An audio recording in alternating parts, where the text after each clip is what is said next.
But staying up here, staying disciplined in your mind when things get really hard, and knowing how to talk to yourself, knowing how to keep yourself moving even when you don't want to, is a huge aspect of making it through this type of training. So in military training selections.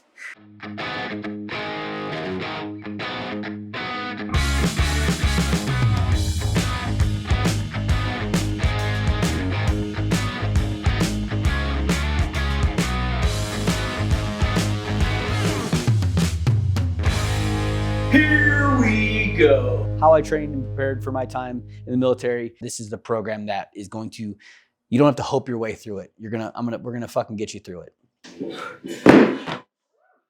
Intensity is what drives results. I'll say it over and over and over again. I don't care about your volume if your intensity is low.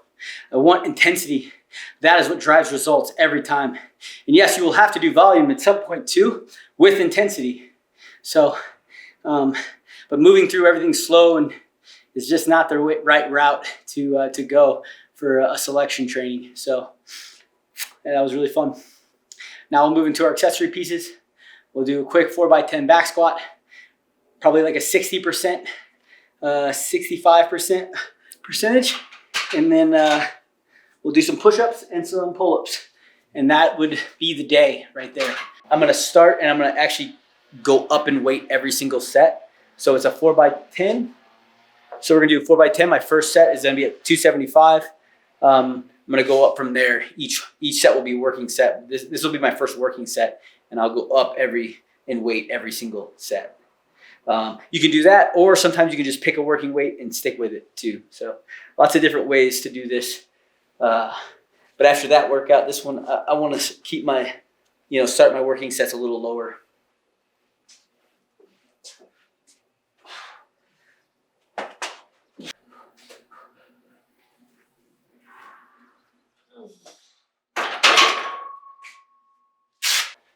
What percentage would you say that was? So that was, I'll do my math on that.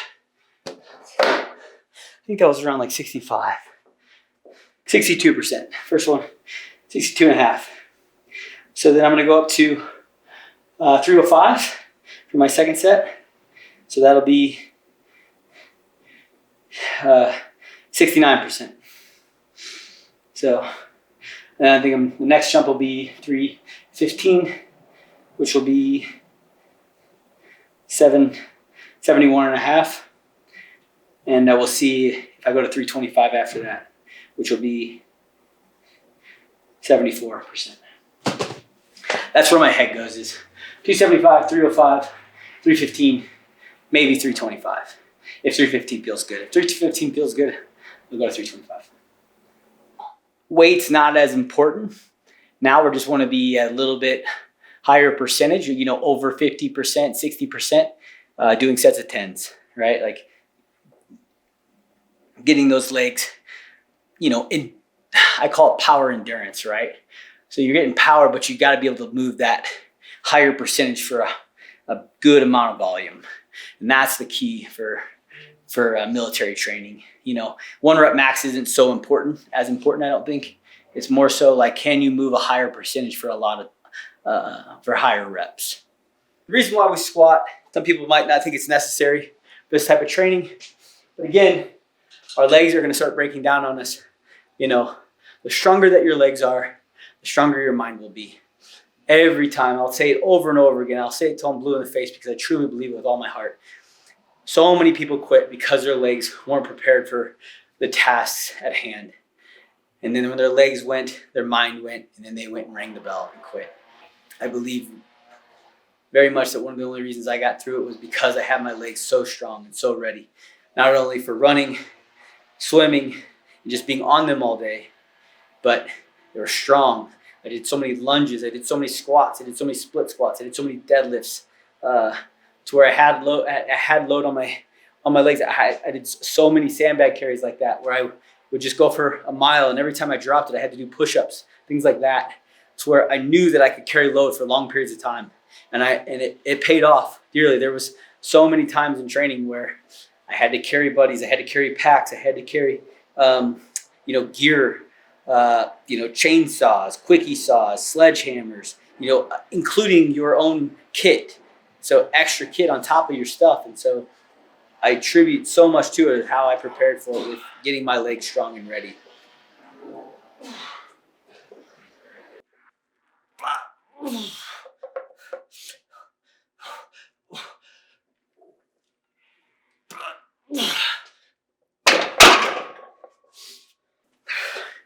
Just getting a big belly breath. When my kids squat, I constantly remind them, getting a big belly breath and bracing into your stomach, not a big breath into your lungs. Bracing your core, is the big three things I think about when I'm squatting. Is I want to make the bar feel light coming off the rack.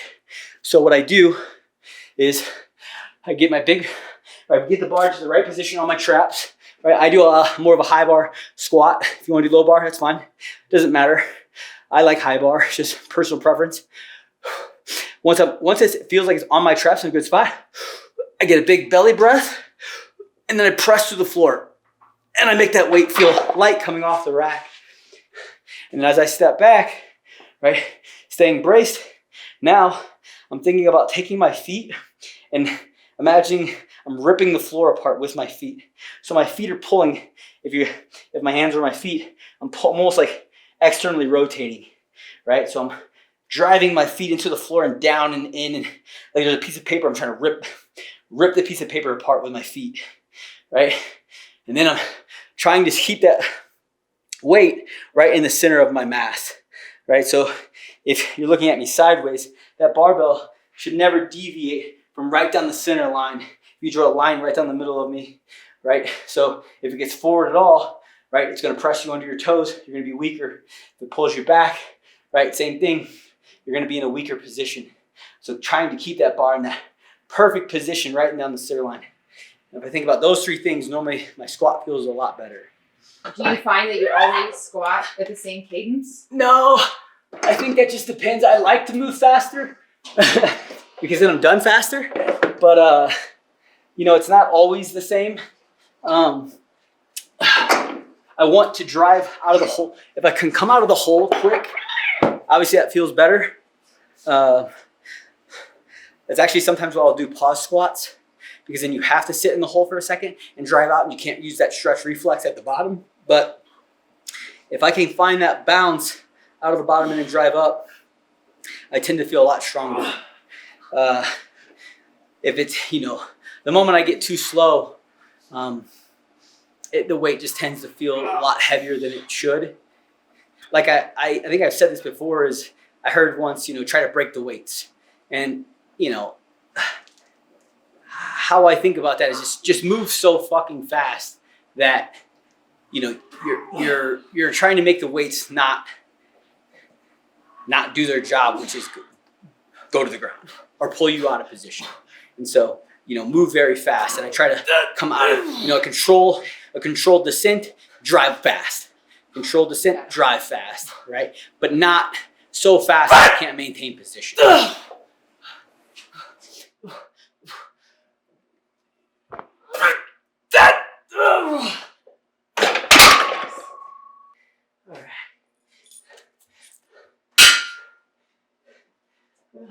Now we're going to do a little bit of body weight stuff. I'm just going to do 5 rounds, back and forth superset.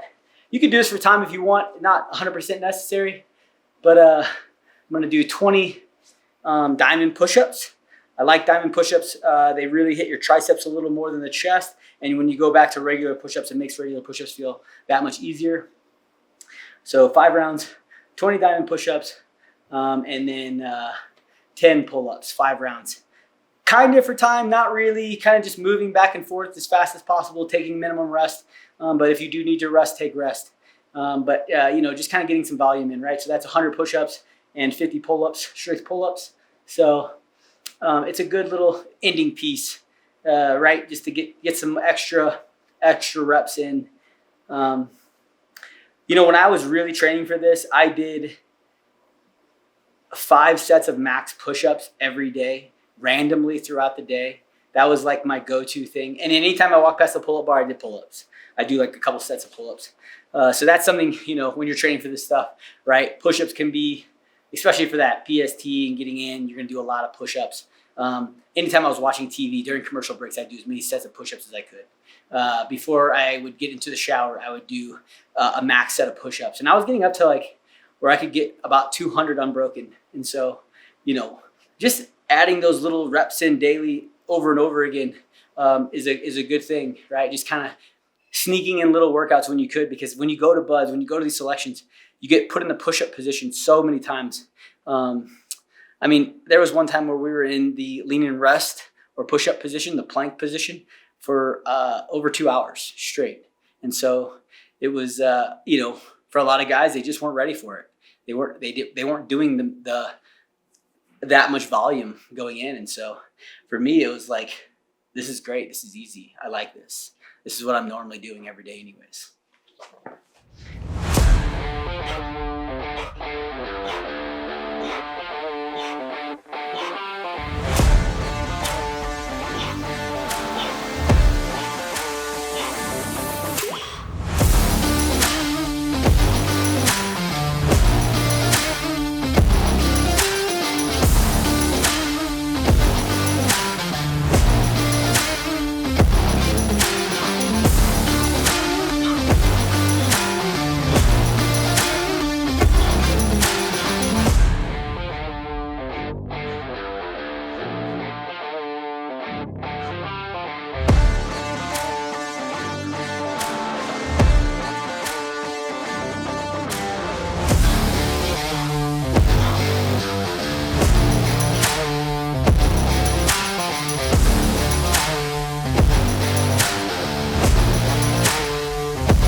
Whew. Okay. Well, there you have it. That last part got a lot spicier than I thought. 5 rounds, 20 diamond push-ups, 10 pull-ups. Tried to keep the sets unbroken. It got a little spicier than I thought. You know, push the pace a little bit. Get a little heart rate up. A lot of fun. Whole day is a lot of fun. And, you know, if you like this type of training, if you want to have fun, enjoy yourself, plus get really fit, really strong, and really mentally strong, right? We're going to push you mentally here. This isn't just a physical test or a physical training program, right? Where people lack most, right? Everyone can go out and work out, but staying up here, staying disciplined in your mind when things get really hard, and knowing how to talk to yourself, knowing how to keep yourself moving even when you don't want to, is a huge aspect of making it through this type of training, so in military training selections. So I hope you guys enjoyed that. Like, subscribe, do the thing, and as always, don't forget to pay the man.